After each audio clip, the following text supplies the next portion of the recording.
Nay, si tatay may kausap na ibang babae. Ang sweet nila. Ha? Asan tatay mo? Nandun po siya, Nay. Oo, sige, kita tayo mamaya. Hoy, sino kausap mo? Kaibigan ko lang sa trabaho.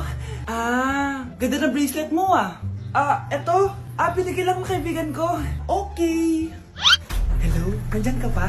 Di pa rin kita mas mag-usap? Sandali na lang to, darling. Umamin ka sa akin. May kabit ka, no?